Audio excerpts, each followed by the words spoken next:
Quando provou um dry age pela primeira vez, preparado pelo célebre assador peruano Renzo Garibaldi, sumidade no assunto, meu entrevistado de hoje torceu o nariz. Aquilo ali está podre e vai ficar amargo, ele cochichou para o pai. Renzo tinha selecionado uma peça com cerca de 350 dias de maturação, que preparou seguindo as regras do chamado Dirty Steak. De acordo com este método, as carnes devem ser assadas diretamente sobre o carvão em brasa, que é o truque para elas não ficarem cobertas de cinzas. Meu convidado de hoje não sabia nada disso, provou a carne ressabiado, mas adorou. E a ponto de ter virado ele mesmo um especialista em carnes em geral. Bem atuante no setor de restaurantes, a família dele virou sócia de Renzo, com quem abriu o Cor e a unidade paulistana do Osso. Outro negócio da família, que tem muitos negócios, é o bar de vinhos Saída de Emergência, palco deste episódio de Se Meu Inconsciente Falasse. No episódio de hoje, Guilherme Mora.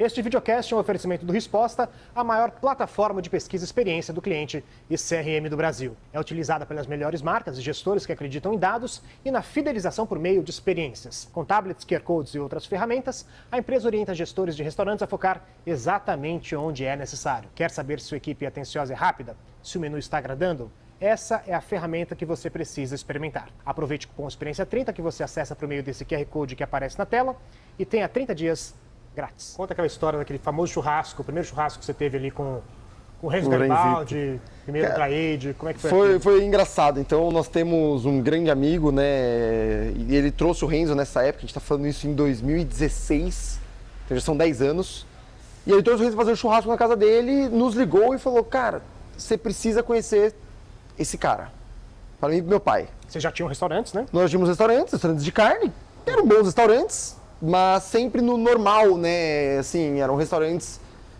tradicionais argentinos, então usava ali a grelha portenha e tudo mais. E esse nosso amigo falou, olha, tem uma novidade no mundo. Ele é uma pessoa que sempre foi muito viajada com isso. Falou, bom, venham aqui. E aí eu e meu pai pegamos o carro, fomos, era na fazenda dele, foi no interior de São Paulo. Chegamos lá, foi um choque, pra mim principalmente. Eu cheguei, a churrasqueira não tinha nada, não tinha nada na churrasqueira, não tinha grelha. Eu falei, pai, daqui a pouco eles vão começar a fazer a carne. Aí ele, não, já tá fazendo lá. Eu, como assim tá fazendo lá? Não, é uma técnica de uma carne que fica, na época acho que era 200 dias o dry age, primeiro dry age que eu comi na minha vida. Fica 200 dias maturando na geladeira. Você me falou uma vez 350. Pode ser, assim, era velho, muito velho. E eu assim, legal. Então a carne fica 350 dias numa geladeira, 200 dias numa geladeira. Aí eu, meu Deus.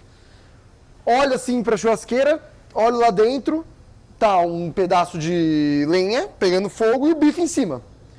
Foi incrível. Uma carne que fica 200, 300 dias na geladeira, em cima do fogo pegando fogo, e isso aqui vai ser gostoso. Tá. Bom, a carne, né, era um dry, realmente, e a técnica que ele estava usando era o Dirty Steak, depois até nos ensinou a fazer e tudo mais. E aí ele pegou, tirou a carne, cortou a carne no ponto lindo, bem tostada por fora, claro, estava sendo fogo, mas eu falei, nossa, isso vai estar amargo, vai... Comi a carne, delicioso. Falei, tá, acho que eu não sei nada de carne. Depois disso, enfim, a amizade e a relação comercial começou a crescer. A gente ficou interessado pelo que aquilo poderia representar e o que aquilo a gente podia trazer de novidade. Então, esse nosso amigo falou, cara, e aí, o que vocês acharam? Já gostou, tal? Gostou? E ele foi sempre um grande apoiador. Na outra semana, ele mandou buscar o Renzo de novo para bater um papo com a gente. Sim. E aí, dessa vez, assim, tratar de business e tudo mais. Que no início ia ser um pop-up, depois se tornou o core, e aí depois o projeto de trazer o osso. E aí já é uma relação que dura aí 10 anos, 9 anos comercial, 10 anos de amizade e trocas, né? Então eu acho que é uma coisa foi muito legal. Mudou um pouco da vida de você. Não, 100%, porque assim, foi a primeira vez que a gente lidou com um restaurante de alta gastronomia. Isso a gente já tinha ido em alguns, mas nós nunca tínhamos tido a pretensão de ter pretensão, nunca passou pela nossa cabeça. E o Renzo era dono do Osso, que na época já estava ali entrando no 50 Best, já tinha entrado no 50 Best. Super conhecido. Tava super conhecido, foi talvez a época de maior hype do Renzo, no bom sentido. Então, pra nós foi muito louco. E aí, quando a gente começou essa troca, a gente pegou alguns amigos, um deles inclusive foi o Josimar Melo. A gente bateu um papo com ele e falou, cara, a gente vai fazer isso e tal. Ele falou, olha, vocês querem fazer isso aqui no Brasil? Entregou uma lista de restaurantes pra gente que nós devíamos conhecer no mundo. Então eu e meu pai, em 3 meses, a gente foi pra Espanha, foi pros Estados Unidos, foi tudo, fez um roteiro de restaurantes, assadores, tudo. Nessa viagem eu comi a melhor carne da minha vida até hoje, que foi na Bodega Capricho, na Espanha. Aí a gente abriu o Core, porque o projeto foi pra isso, então tá bom, vamos fazer o Core, isso foi em 2017. E cara, o Core, do restaurante que nós tínhamos lá antes para o Core, ficou 1 mês só fechado. A gente dobrou o faturamento e o fluxo de pessoas e veio aquele avalanche de gente, indicação em prêmios e coisas que a gente veio naturalmente que a gente não esperava. Sim, mas basicamente vocês pegaram o mesmo tipo de restaurante, quer dizer, carne, mas Exatamente. agregaram... É isso que eu ia falar, eu acho que você agrega primeiro na carne, claro, é o core do negócio, com perdão do trocadilho com o nome. Sim. Mas aí você começa a entender a experiência 360 do cliente ali dentro. Coisa que mesmo aqui onde a gente está, não no Saída, mas no Incêndio, a gente foca num ótimo almoço custo-benefício rápido. Ele é um restaurante comercial, para no almoço você vir aqui comer a melhor carne, arroz de bife e farofa. Isso não é o suficiente para um core ou para um osso. Sim. Então isso a gente foi aprendendo, aí viajando e conhecendo, apanhando muito no início, até entender o que a gente tinha que entregar. E acho que a gente ainda não sabe 100%, com certeza não. A gente está aqui todo dia tentando aprender coisa nova. Sim. Me fala dessa carne, porque essa carne foi a melhor carne da sua vida? Olha, lá na Bodega Capricho, ele faz talvez o principal trabalho no mundo com as vacas velhas. Eles já têm essa cultura lá. E eles têm a raça, né, incrível fazer isso, que estão os bois Galícia, que muitos de nós conhecemos como Ruber Galega, aqui no Brasil. E são gados que têm uma genética incrível para desenvolvimento de sabor e ele tem um manejo incrível para cuidar daquele gado, abate eles acima de 10 anos, matura eles na perfeição e na hora de assar, assim, é uma coisa escandalosa. E, cara, assim, realmente é indiscutível. Para mim, é a melhor carne que eu já comi. E eu acho... Ele veio aqui, ele foi no Osso e no Core um tempo atrás. Hoje em dia a gente tem uma carne no Brasil que eu sou muito fã e falo muito dela e estou aqui ajudando a deixar ela mais conhecida, que é o Curraleiro. Sim. E o Curraleiro, para mim, me impressiona nesse sentido, entrega tudo isso. Então eu acho que a gente está num caminho muito bom. Mas assim, lá eles já tem uma cultura disso. É um restaurante que está há muito tempo fazendo isso, é sensacional. Para mim, assim, é um must go. Tá na Espanha, você tem que ir até lá. Sim. Mas você chega nesse restaurante com uma expectativa muito alta, né? Muito alta. Em algum momento você ficou, cara, essa expectativa pode não ser cumprida. Totalmente, como várias vezes já aconteceu. Imagino que deve ter muita coisa assim, por exemplo, no Osso, no Core, assim, as pessoas chegam lá, vai mudar minha vida. Exato. É perigoso, né, isso? Eu sinto muito isso e naturalmente eu sou extremamente crítico quando eu como. E muitas vezes eu posso estar criticando, entre aspas, um restaurante e eu vou voltar várias vezes que eu vou gostar. São críticas construtivas para mim mesmo, entender. Sim. E na bodega, foi melhor de carne, né, do Steak Revolution, tudo isso, li a história, tudo. Falei, cara, eu tenho muita chance de me decepcionar. Não porque não vai ser bom. Começou pelas entradas, tudo muito simples e muito bem feito. E aí já começou a me marcar na cecina, que nós pedimos cecina, que é um curado, né, de boi. E tinham 2. Tinha uma de 90 dias e uma de 180 dias. A de 90 dias veio com um temperinho e sal. E a de 180 veio um fio de azeite e uma flor de sal. Quando chegou, o próprio Gordon, que é o chefe, dono, veio nos entregar e ele falou assim, olha, essa aqui tem tempero, porque a carne ainda está muito saborosa, só que ela vai precisar de adendos. Sim. Nessa aqui não. Essa aqui é o puro sabor da carne. Claro, a cecina, né, ela passa por uma cura com sal e tudo mais. Quando eu comi a primeira, que era de 90 dias, assim, incrível. Melhor cecina que eu já comi. Quando eu comi a segunda, a primeira se tornou a pior cecina que eu já tinha comido. E eu falei, cara, que isso? Então ali eu já falei, nossa, tem coisas diferentes aqui. Assim, o trabalho do produto é muito diferente. E aí, quando chegou a carne, assim, não tinha o que falar. Não tinha o que falar. Tudo perfeito. E, de novo, eu sou muito crítico, principalmente com carne. Hoje em dia, vários restaurantes que são muito premiados, já fui em todos, muitas vezes não me impressiona, porque eu até falo, no Brasil a gente tem um nível de carne, assim, talvez o segundo, terceiro do mundo. Mas lá não. Lá... Voltando para o uma grife, como é que isso você usa para isso ser uma coisa favorável para o negócio e não uma armadilha? A gente tem que... Aí vem uma questão 360, né? Então, tanto o core e o osso, eles lidam com a mesma carne. Mudam os acompanhamentos. Muda o restaurante. A carne é a mesma. Sim. Eu tenho que ter um treinamento de equipe muito bom para conseguir entender o que você quer na carne e o que eu tenho para te entregar no que você quer. Por quê?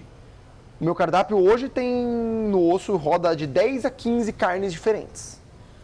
Elas são divididas em raças, cortes, raças e maturação. Para quem vai para a área do dry age. Tempo de maturação. Quando você entra ali nas frescas e nas raças, assim, eu tenho lá chorizo, por exemplo, hoje, chorizo Angus 75%, chorizo Akaushi, que é um tipo de Wagyu, chorizo Wagyu 8/9 e chorizo de curraleiro pé duro. Isso é o que eu tenho hoje disponível de chorizo. Se você chegar e quer um bife chorizo, eu tenho 4 opções para você, que mudam completamente o preço. O mais barato é 140, o mais caro é 280 o bife. Desses que eu te falei. Minto, o mais caro é 710 o bife, que aí é 8/9. Mas aí muda, aí é Wagyu puro, é outros 500. Sim. Então, entrando nos 3 normais, eu vou ter que entender o que você quer. Eu quero uma carne pro dia a dia, eu quero comer uma ótima carne. Beleza, a gente vai no Angus 75%. Por quê? Porque é uma carne que você vai encontrar em outros lugares, ou seja, não vai ser uma carne que vai mudar a sua vida, porque você vai falar, essa carne eu consigo comer ela em outros lugares. E, literalmente, você pode ir na Swift Black, comprar o Swift Black, que é uma delícia. Você fala, pô, mas essa carne é igual a que eu comi no osso. Ambos são Angus 75%. Não, cara, olha, eu vim aqui porque quero ter uma experiência de carne e tudo mais. Pô, legal. Você gosta de carne mais macia? Você gosta de carne com uma textura mais forte, um sabor? Não, eu gosto de carne com sabor. Pô, come um chorizo de curraleiro. A pessoa vai comer e, assim, dificilmente ela não vai olhar pra mim e falar, tá, isso aqui foi o melhor bife chorizo que eu poderia ter comido, tá sensacional, isso é incrível. Mas se eu vender o curraleiro pro cara que queria o Angus, ele vai falar, comi uma carne, mas paguei caro, não era o que eu queria. Sim. Se eu vender o Angus pro cara que queria o curraleiro, ele vai olhar pra mim e falar, cara, comi a carne que eu como em qualquer lugar, não era o que eu queria. Mas aí como é que faz? Porque você, primeiro você não tá lá sempre, acontece isso, de ter essa troca de expectativa. Acontece, às vezes, é o que eu fico mais irritado com a equipe, porque a gente dá treinamento assim, eu falo, gente, seja o mais claro possível. Por exemplo, aqui no Saída, minha primeira pergunta é, quanto o senhor quer gastar? Eu tenho vinhos de 80 a 15 mil reais na carta. Então, de 80 reais a 15 mil, um leque gigantesco. Já estão de 15 hoje. Então, assim, expectativa manda em tudo. Sim. Então, por exemplo, no Saída, a principal pergunta é, quanto o senhor quer gastar? Eu quero gastar de 100 a 200. Legal. Visto isso, o que o senhor quer tomar? Qual o estilo? Sim. E você desenvolve. No osso, eu treino muito, o pessoal fala, gente, pergunta o que a pessoa quer. Não precisa ter medo de perguntar, porque muitas pessoas no momento do atendimento têm esse receio. Mas e o dinheiro é um tabu, né? Acaba sendo nesse universo ainda, né? Então... Tanto o cliente ficar meio melindrado. Exato. Uma coisa que eu percebi no osso, que assim, por isso que eu dei o exemplo do Saída, o osso a gente lida menos com o problema do dinheiro e mais com o que o cara quer naquele momento. Ou seja, eu entendi que assim, na grande parte do momento, não é o dinheiro. Às vezes o cara só quer comer uma carninha ali. Mas obviamente ele não quer gastar. O problema não seria gastar, mas ele não quer gastar aquele porque ele quer comer uma carne no dia a dia naquele momento. No dia a dia, claro. Né? Partindo desse bosquete, você tá no osso. Todo dia a dia. Então eu falo assim, gente, pergunta a expectativa da pessoa. Eu vim aqui com um almoço rápido, executivo, tal. Sim. Legal. Eu vim aqui minha família inteira, olha, meu filho e minha filha gostam de uma carne um pouco mais passada, tal. Pô, eu quero ter... E isso também tem um ponto, porque eu sirvo a carne no ponto que a pessoa quiser. Sempre. Porém, eu tento levar a pessoa a comer uma carne que, no ponto que ela quer, se não é o adequado para a carne, vamos comer outra carne. Você recomenda? Eu recomendo. Eu tento mostrar pra ela que talvez ali ela vai estar gastando dinheiro à toa. 90% das vezes funciona. 10 não. 10 a pessoa fala, eu quero esse Wagyu 8/9 tostado até o fim. Como é que você lida com isso? Faço. Não, você fica puto? Como é que você Não, não, eu juro que zero puto. Tem chefe que fica, vamos Ah, não, não, juro. A gente é muito tranquilo com isso, meus chefes também. É assim, eu fico puto quando a pessoa faz isso e depois reclama comigo que a carne tá seca. Eu falo, cara, eu te falei 10 vezes antes que essa carne não vai dar certo do jeito que o senhor quer. E tem cliente que faz isso, reclama. Sim. Pô, mas a carne veio seca. Cara, a carne veio seca, a gente falou antes, que esse Wagyu ou esse curraleiro não é feito, não vai dar certo assim. Mas na maioria das vezes a pessoa ou muda de ideia, fala, pô, beleza, realmente não vai poder comer esse Wagyu, vamos comer um bife de chorizo. Ou opta por comer do jeito que ela quer e sai feliz da vida. E se ela tá feliz, eu tô feliz. Porque eu fico chateada quando eu falo pra ela não fazer aquilo, ela faz aquilo e ainda fica puta vida comigo. Eu falo, cara, me ajuda a te ajudar. Sim. Resume um pouco da trajetória da sua família, como é que ela entrou nesse mundo. Foi meio acidental, né? Assim, não foi acidental, foi intencional, mas por um motivo nada a ver. Quer dizer, não sei se estão nada a ver assim. Então, meu pai era motoboy, de rua mesmo, né? Motoboy mesmo. E minha mãe trabalhava, fazia algumas coisas para vender, bolos, doces e tal. Estavam namorando, surgiu. Ficou grávida do nada. Fui o pedido de casamento. Nesse momento deu um estalo no meu pai, não um estalo, mas ele falou assim, olha, você como motoboy é uma questão estatística, né? O seu risco de sofrer um acidente e vir a falecer, e tem 1000 coisas podem acontecer. Ele falou, bom, nesse momento que eu não tenho mais uma namorada, eu vou ter agora uma mulher e um filho, eu não posso me dar o luxo, entre aspas, me dar o luxo, de correr o risco de sofrer um acidente e morrer. De forma tão fácil, né? Porque risco a gente tem a qualquer forma, a qualquer dia. Mas ele estava numa questão estatística muito maior. Mais segura. Exato. Ele lembrava que o meu bisavô sempre falou para ele, olha, se um dia você tiver que investir em algo, investe em comida, porque ninguém nunca vai parar de comer. E ele prestava serviço para uma rede de postos de gasolina, como motoboy, que um restaurante parado. Então, um restaurante lá, falindo, na Regis, lá no Rei da Chuleta. No posto 28. E aí ele pediu oportunidade, se ele podia trocar aquele restaurante. E os caras deram oportunidade. Falaram, olha, a gente tá precisando de alguém que toque e tal. Meu pai sempre foi extremamente trabalhador, minha mãe também. E aí eles se dividiram e quando foi nos anos, de 99 para os anos 2000 ali, teve a reforminha, tudo, abriu o restaurante. Então tem 26 anos que a gente tá nesse mundo. Eu tenho 27, quer dizer, eu tenho 26 ainda, eu faço 27 daqui 9 dias. Sendo gravado no dia 20, dia 29 eu faço 27. Então, eu literalmente nasci e cresci dentro do restaurante. Então, minha mãe fazia o abre e meu pai fazia o fecha. Então, minha mãe fazia o abre 4 da manhã, meu pai fazia o fecha 1 da manhã. Porque era um restaurante de rodovia, então ele englobava tudo, né? Ele tinha chapa, café da manhã, tinha tudo. E, cara, foi do nada. Então, foi intencional, porque ele falou, eu preciso disso, mas... Nunca tinha tido um restaurante. Meu pai teve um trailer quando ele tinha 18 anos, que ele vendia hot dog na frente de uma balada. Mas nunca teve restaurante, nunca cursaram, meus pais não fizeram faculdade. Foi assim... E muito intuitivo, imagino? Era muito intuitivo. Eu acho que assim... Meu pai e minha mãe nunca fizeram faculdade nem nada, só que assim... Eles abriram o restaurante, meu pai fez todos os cursos do Sebrae que existiam na época. Todos. Eu vou aprender. Então eram eles atrás do balcão 100%. Então era um fazendo abre, outro fazendo fecha. E foi assim por muito tempo, mesmo quando já não era só o Rei da Chuleta. Que aí em 2006 a gente abriu o primeiro Cabanha del Assado. Teve uma padaria também, né? Teve padaria também. O Cabanha del Assado foi o nosso primeiro passo. A gente tinha um restaurante de rodovia e abriu um restaurante que na época, em 2006, saiu na lista do Arnaldo Lorenzato dos 100 melhores de São Paulo.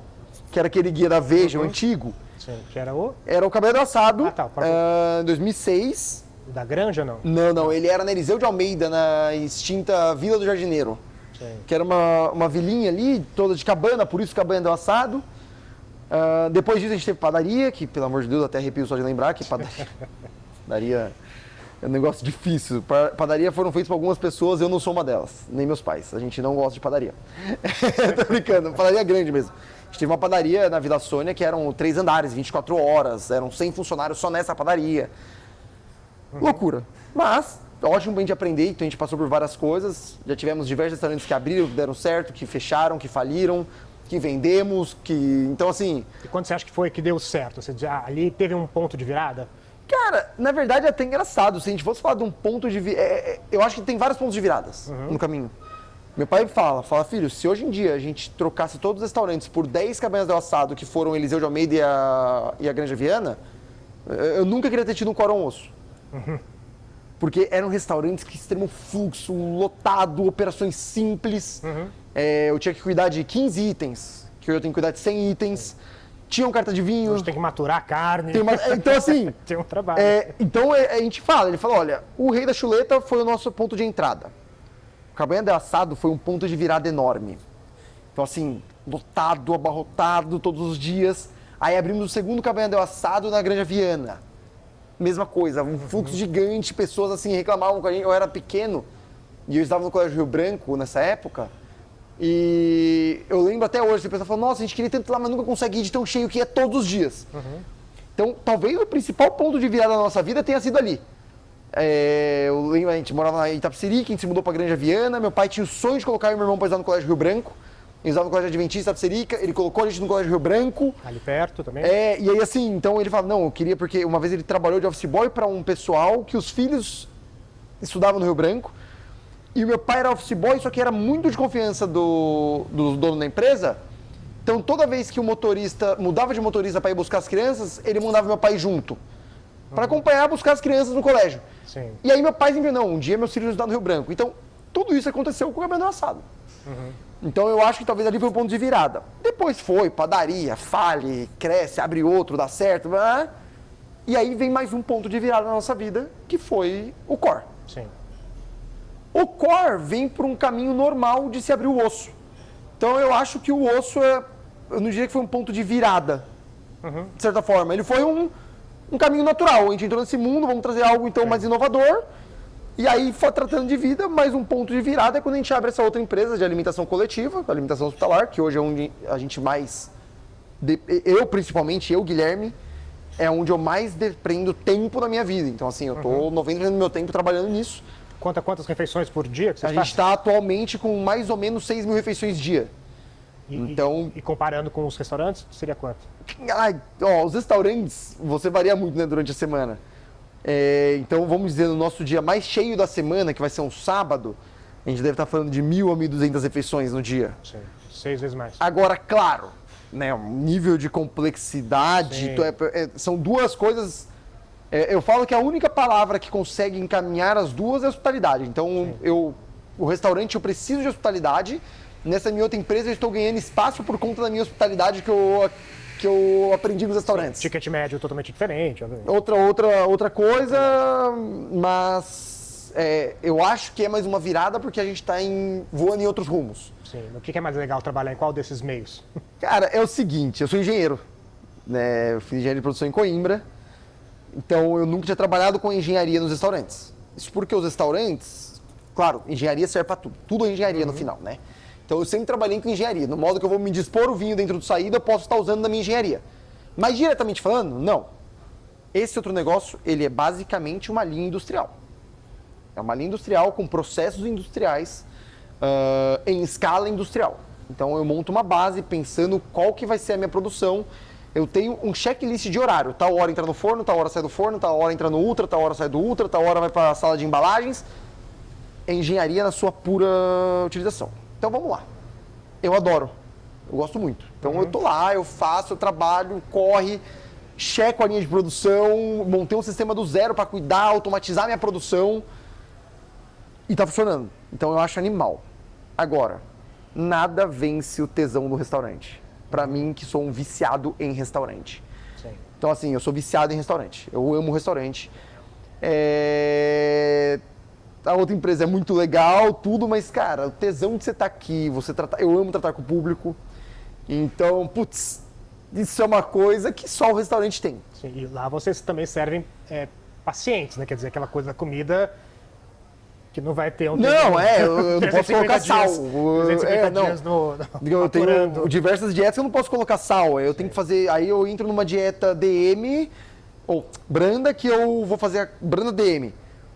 Hasbro DM, que pra mim é onde você buga todas as coisas. Ela é uma dieta que tem que ser feita com arroz integral, papado, feijão batido, legumes batidos, carne batida, ou batida assim, né, super cozida e tudo sem sal. Não é gostoso, claro, vai ser servido para um paciente que precisa dessa especificação. Mas é como eu falo, é uma visão muito mais industrial. Sim. Porém, o que a gente está ganhando muito espaço? No mundo dos hospitais, hoje, mais ou menos 80% das dietas para pacientes são as dietas gerais. E dieta geral é geral. Então, o que é uma dieta geral? Ué, comida gostosa. E aí, a gente consegue fazer uma comida simples e gostosa bem melhor que a média do que é servido por aí. Sim. Então, a gente vem crescendo muito. Então, assim, a pessoa, hoje mesmo, eu estava acompanhando nos meus hospitais de Minas, foi servido almôndega com molho de tomate. Então, é almôndega, uma polentinha junto, legumes e arroz. Cara, é uma marmitinha que você come, assim, feliz da vida. Almôndega super bem temperada, tudo bem temperadinho. Então, eu acho que esse outro lado da hospitalidade nos ajuda a fazer esse negócio crescer. Ia te perguntar como é que cada vertical, assim, digamos, da sua família ajuda, eles se ajudam de alguma forma? Sim, não, total. Nós somos sócios, né, em tudo. Hoje a minha mãe, a gente deixa ela muito mais tranquila, ela não tem nenhuma posição que ela precisa fazer. Porque, pô, ela já trabalhou muito, então descansa, a gente tem a casa na praia, ela fica na praia o tempo que ela quiser, ela adora trabalhar, então ela tá aqui, ela vem e tal, mas ela não tem atribuição direta. Eu, meu pai e meu irmão, sim, temos. Mas eu digo assim, a vertical de hospitais ajuda os restaurantes e vice-versa? Ah, perfeito, agora que eu entendi. Cara, sim. Ou não? Não, sim em negociação. Negociação ajuda. Lá eu trabalho com muito volume, aqui eu trabalho com pouquíssimo volume. Eu consigo usar o volume de lá para negociar o pouco volume daqui com um preço um pouco melhor. Eu consigo usar os nomes daqui para negociar produtos melhores com preços mais baixos para lá. Então, isso, na hora da compra principalmente, ajuda muito. Então, hoje eu consumo 22 toneladas de carne por mês. São 19 toneladas lá, 3 toneladas aqui. Eu como um produto melhor para 19 toneladas com preço melhor. Em troca dessas 3 toneladas, eu tenho a marca da pessoa aqui. E ao mesmo tempo eu exijo, eu estou comprando 19, então nessas 3 você me ajuda. Mas é o mesmo produto? Não, aqui vai ser um produto mais... Não, produto completamente diferente, mas hoje em dia a gente tem várias empresas 360, isso aí. Então, fornecedores que acabam tendo produtos para os dois lados. Sim.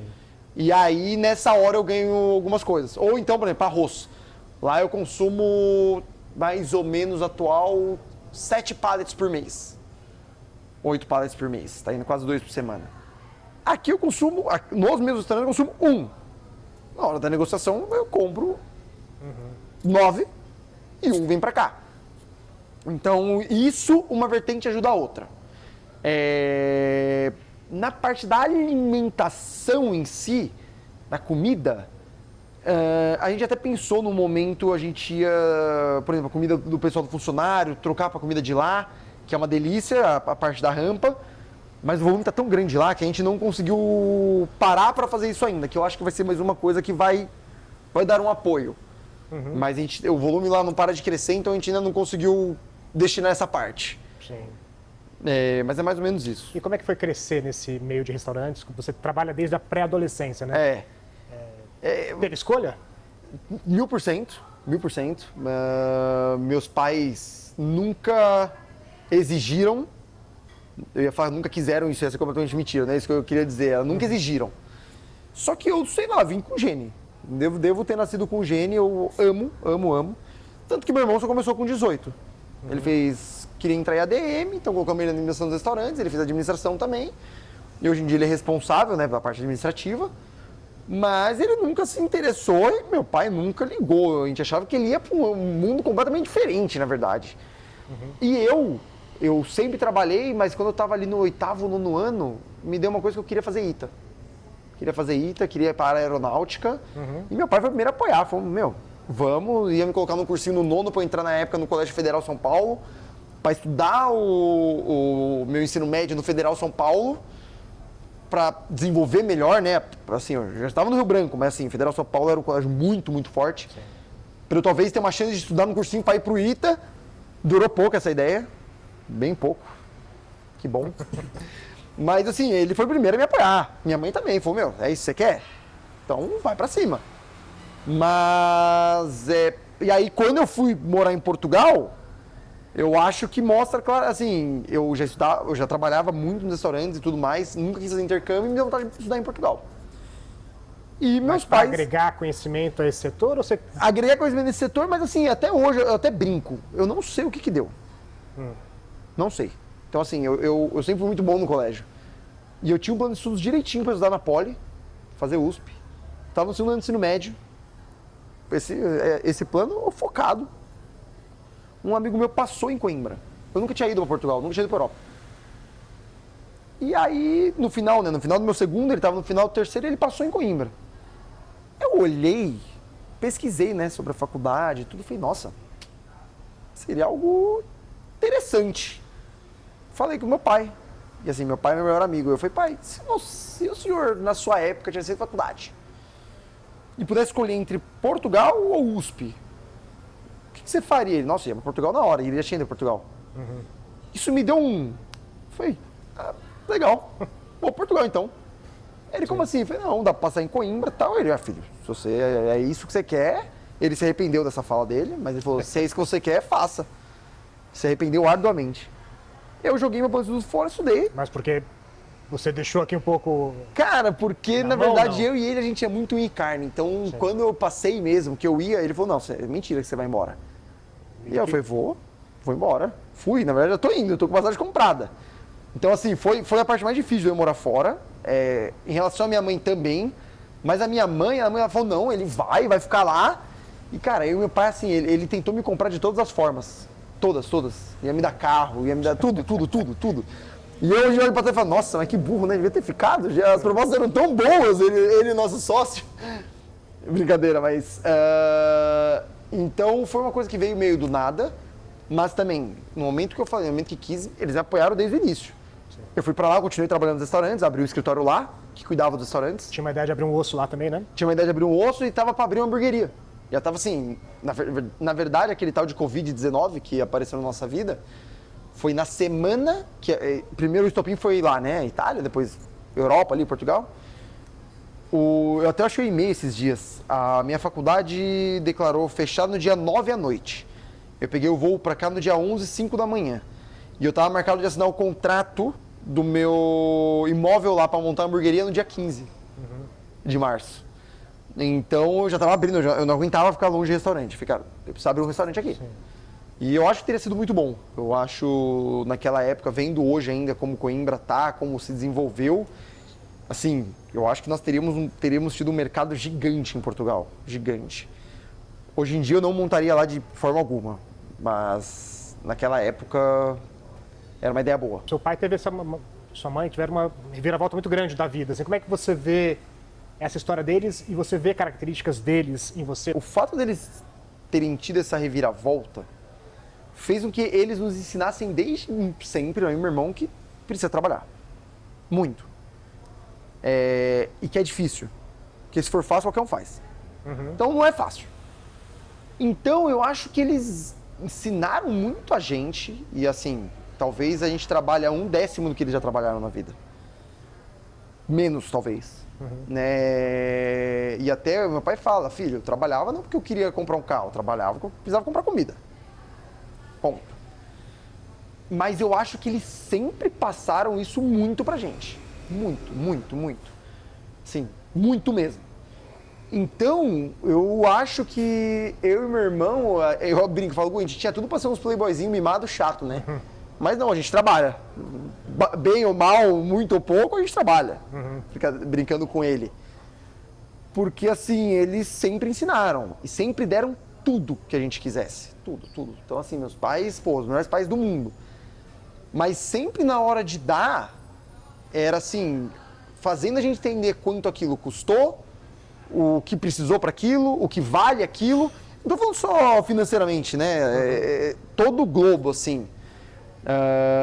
E sempre nos colocaram para tomar decisões difíceis quando a gente ainda era novo. Sei lá, abrir uma hamburgueria. No dia de fechar a hamburgueria, ele falou, então, você vai fechar a hamburgueria? Eu, tipo, pô, fechar a hamburgueria. Primeira vez que eu demiti alguém. O cara gritou comigo no restaurante, eu já tinha uma posição, mas eu tinha 18 anos ali. O gerente gritou comigo e ele falou, você vai demitir ele agora. Como é que foi? Foi bem louco, assim. Não foi fácil. Não é que não foi fácil, eu nunca tinha demitido ninguém, ainda mais um gerente. E o cara me desrespeitou completamente. Eu vi que ele estava fazendo algo de errado e eu já sofri, entre aspas, muito com isso e era normal. Então, pô, eu estudava, aprendi várias coisas. E aí eu olho aqui, o cara tá fazendo um trabalho errado, mas esse cara trabalha nesse ramo há 40 anos, eu tenho 18. E eu me posicionava, olha, tá errado. Cara, tá errado. Muitas vezes a pessoa podia olhar pra minha mãe, tá bom, desculpa, chefe, tá errado. Continua fazendo errado, e aí meu pai intervinha. Mas teve essa vez que o cara gritou comigo, falou, você é um moleque, que você acha que tá falando aqui, não sei o que, não sei o que, não sei o que. Eu na hora fui e falei, pai, ó, tive esse problema. Teve esse problema? Você queria que seu pai resolvesse? Eu não sabia como resolver. Falei, cara, o que eu faço? Falei, pai, tive esse problema. Você teve esse problema? Teve. Tá. Demite ele. Ele não tem o direito de gritar e proferir o que ele te falou pra você que é dono da empresa. Aí assim, né? Eita. Demiti ele. E agora? Eu nunca cheguei nessa parte. Sim, sim. Vai lá, fala pra ele, olha, você pode ir pra casa, passa no RH amanhã, você tá demitido. Ou fiz. Cara, você tá achando que não sei o que, eu vou lá falar com o seu pai, e aí ele foi falar com o meu pai. Aí chegou no meu pai, eu tava perto, não, porque ele falou, ele é o dono da empresa. Não posso fazer nada. Se ele te demitiu, você tá demitido. E aí, né, fica aquela equipe inteira, fica assim, tudo. Eu assim, falo, meu Deus, o que tá acontecendo? Moral da história, o cara foi demitido. No outro dia não mudou nada na minha vida, porque ele não estava exercendo um bom trabalho. Até depois, assim, aí meu pai veio me ensinando, né? Até hoje, acho que eu não sei nada Você ainda. cogitou não demitir? Não, porque foi muito... Não, mas assim, se você não tivesse feito, você acha que seria como? Eu acho que aí eu ia perder todo o respeito que eu poderia ter conquistado ou conquistar. Porque o que ele fez foi muito desrespeitoso e não foi a primeira vez. Sim. Então, é aquele negócio que vai enchendo, até o momento que ultrapassa qualquer limite. E eu, como responsável, não posso aceitar. De duas uma. Ou eu ia sair da parte responsável. Então, assim, olha, beleza, não consegui demitir ele, eu não tenho mais respeito aqui, eu não consigo falar mais nada. E o que provavelmente teria me ensinado outras coisas na minha vida, mas não era o caso. Então, assim, eu falei, beleza, se eu vou ter que demitir, eu vou ter que demitir, vamos demitir, tá tudo bem. E o que te leva a trabalhar e não ser um playboy? Cara, eu amo, assim, eu amo e preciso. Então, assim, eu até brinco, né, eu falo isso pro meu irmão, mas meu pai e minha mãe não iam me dar nada. Nada. Ela fala, você não quer trabalhar? Então, filho, você se vira. Então, assim, isso eu tenho plena certeza. Mas isso nunca nem passou na nossa mente. Exatamente porque eles sempre nos ensinaram que tem que trabalhar. Paralelo a isso, cara, eu gosto. Gosto mesmo, assim. Gosto do que eu faço. Eu tenho aquilo pra mim, assim. O que você faz tem que ser bom pra você e você tem que gostar. Por quê? Problemas e dias ruins tem todos os dias. Todos os dias. E qualquer área. Se você não tiver um tesão por aquilo que você faz, você vai ficar todos os dias se remoendo. Então, eu acho que assim, várias pessoas às vezes têm que trabalhar com algo que não gosta tanto para juntar uma grana e talvez ir atrás do sonho, entre aspas, de trabalhar com aquilo, pode dar certo, pode não dar. Eu tenho a sorte de, desde que eu comecei a trabalhar, eu trabalho naquilo que eu gosto. Então, eu nunca tive esse problema. Nunca, nunca, nunca. Nunca pensei em ir para outra área, nunca pensei em trocar de área, nunca pensei em trabalhar em outra coisa. Então eu acho que eu tenho um privilégio gigante quanto a isso. E aí por isso eu adoro trabalhar. Então eu gosto de arrumar problema novo, vamos abrir novo restaurante, vamos ir agora sem alimentação hospitalar, vamos fazer comida, vamos montar sede, vamos procurar coisas. São novos desafios que me movem muito. E eu acho que é realmente porque você gosta. E no final tem que ter um resultado. Então no final você tem que ganhar o seu dinheiro, você tem que ver um prêmio no restaurante, você tem... Então, se esse ciclo está fechando completamente, não tem por que você não gostar, não tem por que você não querer. E da forma com qual a gente foi criado, eu acho que isso é o que traduz. Se meu inconsciente falasse, também o oferecimento da Casa Flora, que completou 55 anos no ano passado. Fundada como armazém de secos e molhados em 1970, a companhia se transformou em uma das maiores importadoras do país. A Casa Flora movimenta mensalmente de 50 a 60 contêineres repletos de vinhos, cervejas, destilados, azeites, massas e molhos, entre outros produtos. Ao todo são cerca de 1.300 itens de marcas que dispensam apresentações como Paganini e Paulaner. Os vinhos correspondem a quase 60% das importações e um dos destaques entre os rótulos de alta gama é o Colheita Tinto da linha Marquês de Borba, elaborado pela vinícola João Portugal Ramos, situada no Alentejo, em Portugal. Blend de 6 uvas de Touriga Nacional a Petit Verdot, é encorpado, tem aroma intenso de frutas negras, taninos suaves e final prolongado. Excelente companhia para carnes, massas e queijos fortes, está à venda tanto no site da Casa Flora quanto na rede de supermercados e restaurantes abastecidos pela importadora.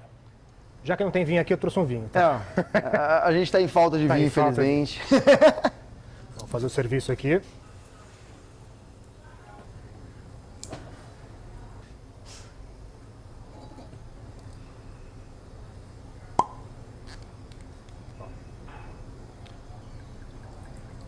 Você provar.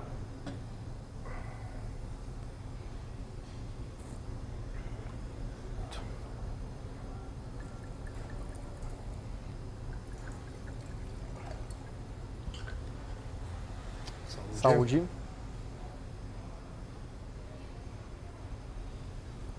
Continuando essa trajetória sua, falando da sua trajetória, quando chegam os vinhos e esse interesse, a gente está diante de alguém que já fez maratona correndo, tomando vinhos, então assim, não é pouca coisa. Eu acho assim, durante todo esse caminho, né, de restaurantes que a gente falou, o vinho estava presente desde o zero. Então, no Rei da Chuleta, que era o da rodovia, era aqueles garrafões. Garrafão de vinho de 5 litros, tal. Sim. Doce. Doce, exato. Então eu tô envolvido no meio do vinho, entre aspas, desde sempre. Quando veio o Caminho do Assado, restaurante argentino, tinha mais vinhos argentinos. E meu pai começou a tomar vinho, aprender vinho e tal. Eu era novo, claro. Então não tomava vinho. Quando eu tinha 11 anos de idade, meu pai foi com o nosso sócio, na época, num Rufinos, e tinha lá uma garrafa Magnum de Barca Velha, safra 2000. E meu pai olhou e falou, cara, quero comprar essa garrafa para levar para casa, eu tenho o sonho de uma barca velha e tal.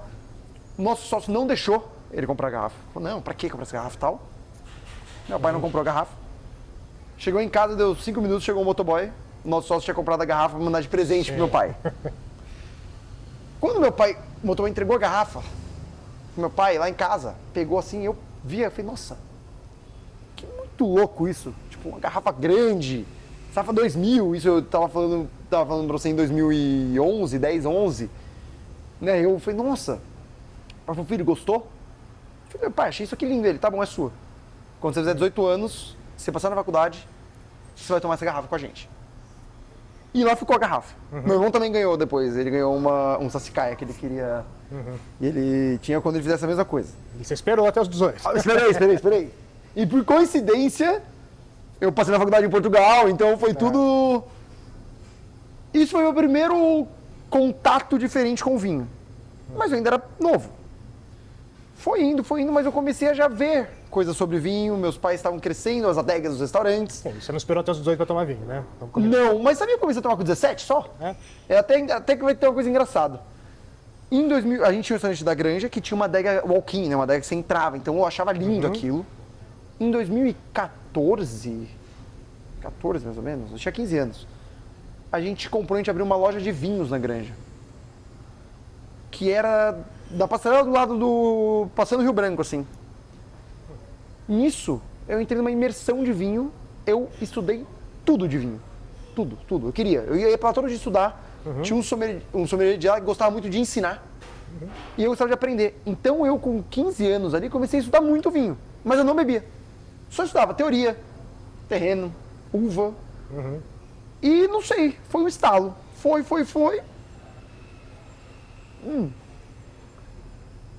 Comecei a aprimorar conhecimento. Ali com 17 anos, eu comecei a provar com os meus pais algumas coisas. E aí eu comecei a tomar vinho e mudei para Portugal. o mundo do vinho se abriu para mim.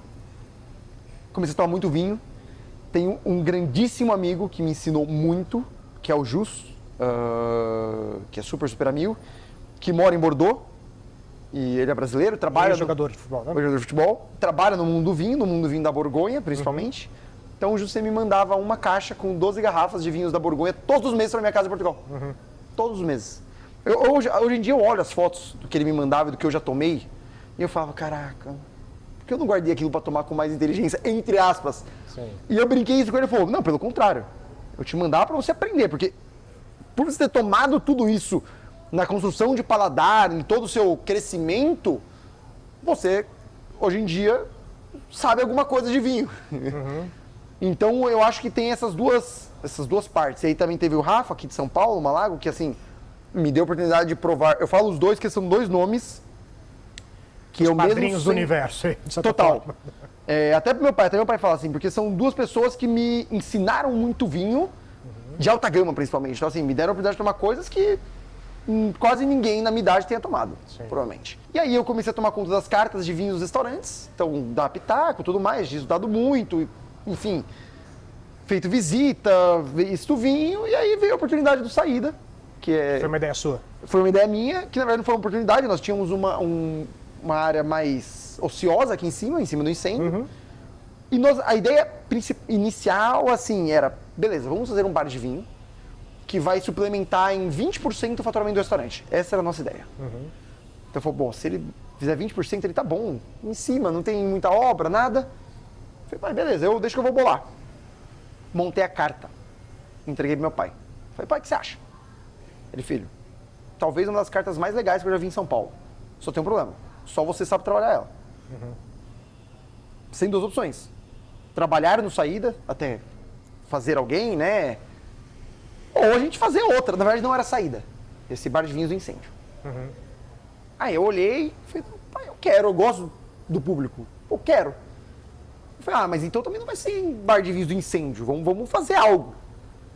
E aí me deu um estalo, saída de emergência, né? Tem um restaurante incêndio, saída de emergência, bar de vinhos.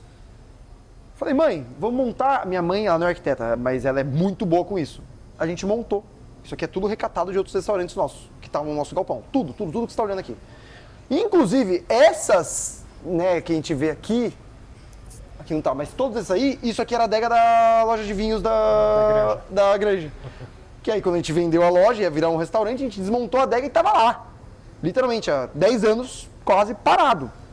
Minha mãe é muito boa com isso. Que o pessoal vem aqui e fala, nossa, mas como que foi a arquitetura disso? Como que vocês pensaram? Foi pensado, mas ela é toda recatada. Então a gente montou algo que a gente achava que ia dar certo, mas eu não esperava o hype que foi e é.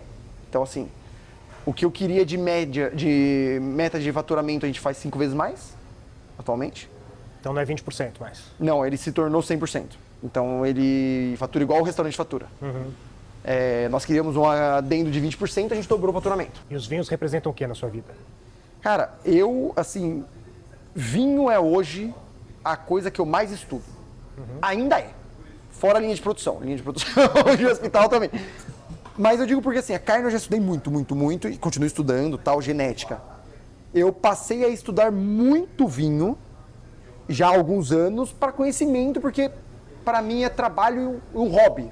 Eu gosto muito disso. Então gosto muito de estudar isso, gosto muito de conhecer novos vinhos. Vou todo ano para a França, minha região favorita do mundo é a Borgonha. Então eu vou todo ano para lá, 3 vezes por ano, para tomar vinho, para visitar produtor. E um vinho desse português, seco, alentejo, que te remete? Morei em Portugal 3 anos, né? Não posso falar que é a minha região número 1 de Portugal. É minha região número 2. Que minha região número 1 é 2 para 3, vocês vão entender por quê. Meus vinhos favoritos de Portugal era Dão Bairrada, que são duas, mas que se confundem ali. Depois era Alentejo. Exatamente pela característica mais elegante do vinho do que potencial de guarda, que é a característica básica dos vinhos do Douro, claro. Em qualquer lugar você tem todos os tipos de vinho, mas eu tô falando ficou mais famoso. Né? O mais famoso, Então assim, o Douro você tem vinhos super poderosos. E aí, principalmente quando você está morando lá, você não tem safras antigas, você tem safras novas. E aí eram vinhos super poderosos e tânicos, feitos para durar muito. Você tomar esse vinho novo, é mais difícil. E é um desperdício, às vezes. Ele não te entrega fruta e tal. O Alentejo, apesar de ter vinhos de extrema guarda, e os vinhos serem para extrema guarda, ele tem um quê de elegância muito maior que o Douro para mim, no início. Então eu tomava mais. E aí, para mim, o Dão e a Bairrada são o principal nesse toque de elegância. Então, são vinhos do Alentejo que eu tomei muito. E morando em Portugal, cara, você paga muito barato nos vinhos. Então, eu estava na faculdade, a festa universitária, tomava-se vinho. Sim, É diferente. A minha foi um pouco diferente. Aqui na PUC, né? Então, meu irmão fala, nossa, Tetê, o rei do Coratinho, eu falei, mano, lá era vinho. Vinho ou chopp, né? E aí cidra também toma-se muito. Mas assim, realmente, toma-se vinho. As pessoas chegam no bar e pedem uma taçona de vinho. Que vai ser um vinho X, só que já era justo e custava €1,50 pra você tomar uma taçona de vinho. Como é que é trabalhar com você? Eu sou uma pessoa muito fácil, muito fácil. Mas eu também sou muito exigente. Eu vou falar 1, 2, 3, 4, mas eu acho que eu não vou falar a quinta. Eu consigo... É muito difícil me ver nervoso. Mas se eu me ver nervoso, eu estou muito nervoso. Mas é muito difícil me ver nervoso. Meu pai e meu irmão brincam. Eu falo, cara, você deixa as pessoas mais nervosas pela sua calma. Porque assim, a pessoa eu tô aqui assim, beleza, vamos resolver. Então assim, eu tenho uma racionalidade muito boa para isso. Muito, muito boa. Mas ao mesmo tempo, eu não gosto de desobediência e descrença. O que eu quero dizer com isso? Cara, eu tô vendo uma coisa errada. Aí eu falo uma vez, a pessoa teme. Vai lá, faz de novo. Aí eu falo mais uma vez, a pessoa, não, mas eu acho que assim é melhor. Cara, isso me tira do sério. Então, geralmente, e isso até é uma característica de pessoas. Tem pessoas que acham que o dela é o certo, enfim. E aí eu tenho dificuldade de trabalhar com esse tipo de pessoa. Tento trabalhar isso em mim. E já aprendi muita coisa. Então, assim, hoje em dia eu falo uma vez, aí escuta a pessoa, deixa a pessoa fazer, deixa ela errar, para depois mudar, para entender. Mas eu me julgo uma pessoa tranquila de trabalhar, assim. Sim. E essa questão que você comentou, daquela demissão da pessoa muito mais velha, você ainda enfrenta algum tipo desse... Não. Enfim, você está com 26, quase 27. Assim, Cara, zero. E já tem alguns anos. Assim, felizmente eu acho que eu conquistei meu respeito, talvez, né? O pessoal me respeita como trabalhador aqui dentro, em todas as minhas operações. Então, assim, inclusive no hospital, a gente tem hoje mais ou menos 320 funcionários total. Eu não tenho problema de desrespeito por idade em nenhum lugar. Na verdade, as pessoas acham que eu sou muito mais velho que eu sou, eu acho que eu sou muito mais velho que eu sou, todo mundo acha que eu sou muito mais velho que eu sou, só meu RG que me prova que eu tenho ainda 26, 27. Quantos anos você acha que você tem? Cara, eu devo estar beirando uns 34. 34. Já aprendi algumas coisas, tenho muito a aprender. Então, eu acho que eu tô nos 30 e pouco. Tô brincando, mas assim, eu digo, as pessoas realmente me respeitam bastante. Então, eu não tenho mais esse problema. E já há algum tempo, não é de agora. Já deve ter os seus 2, 3 anos aí que... Eu diria desde que voltei da pandemia. Eu acho que eu já estava com um respeito muito mais construído. Você já se pegou pensando como teria sido sua vida se seu pai não tivesse desistido de mudar de profissão, abandonar a moto? Cara, eu nunca pensei. Eu nunca pensei porque, assim... Ou seria algo completamente diferente, ou a gente ia acabar estando onde a gente está hoje. E se for algo completamente diferente, eu não consigo pensar o que seria. Isso porque não é que em algum momento meu pai era um executivo e ele tinha a opção de morar nos Estados Unidos ou ficar no Brasil. E aí, putz, eu vou morar nos Estados Unidos e vou criar meus filhos nos Estados Unidos, ou eu vou morar no Brasil e criar meus filhos no Brasil? Porque são coisas que eu vejo hoje em amigos, né? Que falam, putz, mas se meu pai não tivesse ido... Então, meu pai só tinha essa chance. Ele tinha essa opção. Ou ficar na moto. Que é duas coisas inviáveis de se comparar. Então, nem meu pai nunca pensou. Porque, de novo, não era como ele olhar e falar, nossa, por que eu não fiquei na moto naquela época? Não é algo pensável.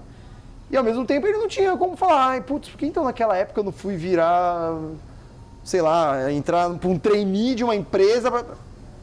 Sim. Não dava. Qual que é o seu maior medo profissional? Nós temos restaurantes consolidados, nós temos uma empresa nova, né, que tem 2 anos, que vem crescendo muito. Então, qual que é o meu medo profissional? Sim, tem um. O crescimento dessa outra empresa está muito grande.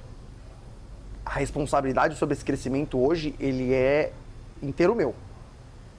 Então, assim, eu durmo e acordo pensando nela, e durante o sonho, geralmente, eu acabo sonhando com ela, para não errar nesse crescimento, em várias partes do processo que ele tem.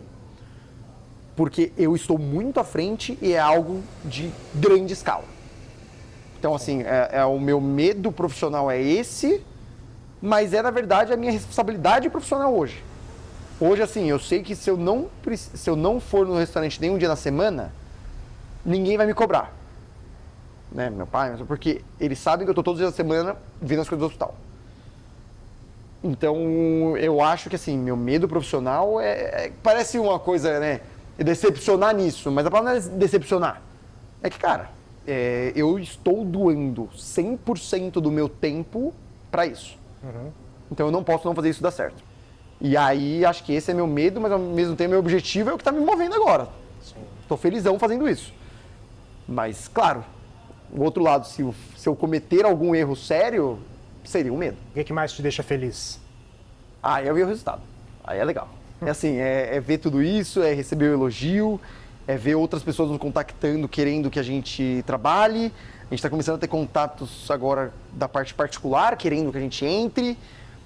E nos restaurantes, pô, vai entrar no restaurante, o restaurante está cheio, você vê a avaliação, o pessoal está gostando. Eu sentar para comer no restaurante, o primeiro dia que eu almocei no Osso foi anteontem desse ano. E aí eu comi assim, eu pedi vários pratos novos que estão lá e assim, tava tudo uma delícia. Então, pô, isso aí me deixa feliz demais, assim, é o que fala, nossa, tá legal. Tá fácil? Não, mas o caminho tá bom. O caminho tá sendo trilhado da forma correta. Você consegue, você e sua família, se divertir nos restaurantes de vocês? Sim. Ou é aquela coisa assim, não, tô ali... Não. Nos divertimos bastante. Eu, principalmente no saída. Então, assim, pra mim o saída hoje cara, chego aqui, posso ter tido o pior dia da minha vida de problema. Eu sei que chegando aqui não vai me dar dor de cabeça. Então eu chego aqui, parece que eu recarrego a minha energia aqui dentro. Então eu sento aqui, peço um vinho, pô, bato um papo, vejo um cliente, tomo uma taça com o cliente. Nos outros restaurantes também. No que eu mais gosto de fazer isso é no core. Tanto que geralmente a gente tem uma tradição, mas assim, domingo geralmente a gente almoça junto e eu gosto de cozinhar aos domingos. Geralmente eu cozinho no core. Eu levo meu fogãozinho de camp, a gente pega a área lá de trás, chama os amigos, a gente fica no core como se fosse a nossa casa. Comendo, tomando vinho. Não perde nada do cardápio. Nada do cardápio. Faço tudo. Hoje é frango morrilho, hoje é paeja, hoje vai ser... E eu amo fazer isso. E a gente faz isso no nosso restaurante. Então, sim, nos divertimos muito com os nossos negócios. E agora uma pergunta do Resposta, que é um dos apoiadores deste videocast, né? Na sua opinião, o que é mais importante para o cliente voltar? A comida, a bebida ou o atendimento? Eu vou responder isso pensando no osso e no core. E depois eu dou uma rápida resposta em relação ao incêndio, por exemplo. São completamente diferentes. Osso e core, tudo isso aí representa, vamos dizer, ambiente, atendimento, comida, bebida, sei lá, esses 4 principais é 25% de cada um. O pessoal vai para um restaurante nesse nível, parte do pressuposto que a comida é perfeita. Parte do pressuposto que o atendimento também é perfeito. Parte do pressuposto que a bebida vai ser boa, o atendimento vai ser rápido, a bebida vai ser boa, a carta de vinho vai ser boa. E parte do pressuposto que o restaurante é bonito.